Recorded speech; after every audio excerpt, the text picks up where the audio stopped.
మహబూబాబాద్ జిల్లా కేంద్రంలోని వివిధ కాలనీలలో మౌలిక సమస్యలు పరిష్కరించాలని CPML new democracy OC club నుండి ప్రధాన వీధుల మీదుగా మున్సిపల్ కార్యాలయం వరకు ఖాళీ బిందెలతో భారీ ప్రదర్శన నిర్వహించారు.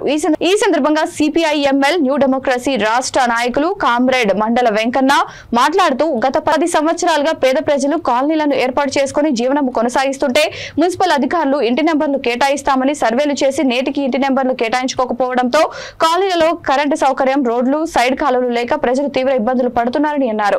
వేసవికాలం ప్రారంభ దృష్ట్యా కాలనీలో నీటి సౌకర్యం లేక తీవ్ర ఇబ్బందులు ఎదుర్కొంటున్నారని అధికారులు వెంటనే చొరవ చూపి సర్వే చేసిన ఇళ్లకు ఇంటి నెంబర్లు కేటాయించాలని కోరారు.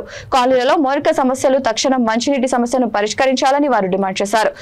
పరిష్కారం చేయకుంటే పెద్ద ఎత్తున ఉద్యమాన్ని తీవ్రతరం చేస్తామని ఆయన హెచ్చరించారు. ఈ కార్యక్రమంలో సిపిఐఎంఎల్ న్యూ డెమోక్రసీ పట్టణ కార్యదర్శి కామ్రేడ్ తెలబోయిన లక్ష్మయ్య, జిల్లా నాయకులు కామ్రేడ్ ఎస్కే బాబన్న, డివిజన్ కార్యదర్శి హెచ్ లింగన్న, పార్టీ నాయకులు, కార్యకర్తలు, మహిళలు భారీ ఎత్తున పాల్గొన్నారు.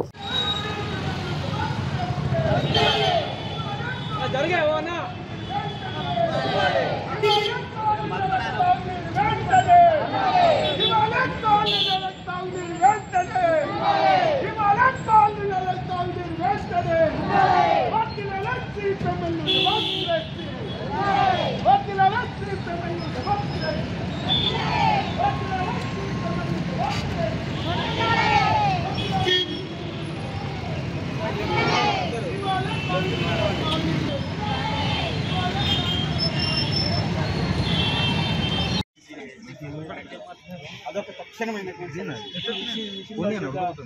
నీళ్లు కూడా అది మౌలిక ఎండాకాలం చాలా కష్టం.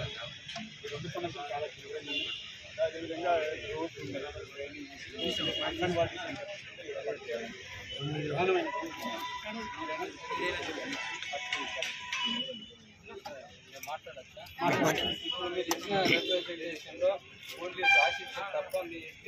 మున్సిపల్ ఆఫీస్ వరకు ప్రదర్శన ఖాళీ బిందెలతోటి ప్రదర్శన తీసి మున్సిపల్ ఆఫీస్ ముందు ధర్నా నిర్వహించడం జరిగింది.